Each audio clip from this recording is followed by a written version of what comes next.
Братья таджики и братья киргизы, к вам обращается азербайджанец, чья страна более 30 лет находится в вооруженном конфликте с соседом. С соседом, но не братом по вере, а вы братья по вере. Ибо Великий говорил, конец света наступит тогда, когда мусульманин пойдет против мусульманина. Вот уже 30 лет мы воюем, мы плачем, мы хороним, мы пытаемся побеждать. Но кто на этом конфликте больше всего заработал? И больше всего заработает на вашем? Тот, кто продает оружие. Тот, кто поднимает рейтинг своих телеканалов.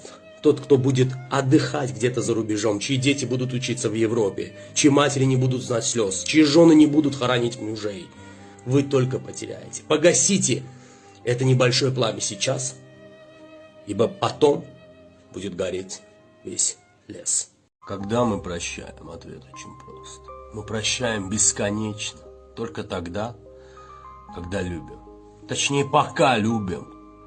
Любовь — это вино, крепкое, сладкое, горькое, вкусное, но даже оно рано или поздно превратится в уксус. Человек прощает, когда любит.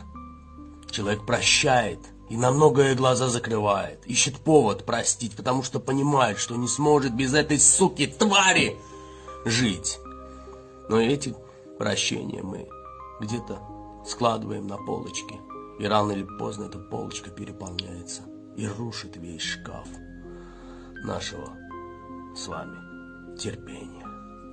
Ну что сказать? Прощайте, любите, думайте.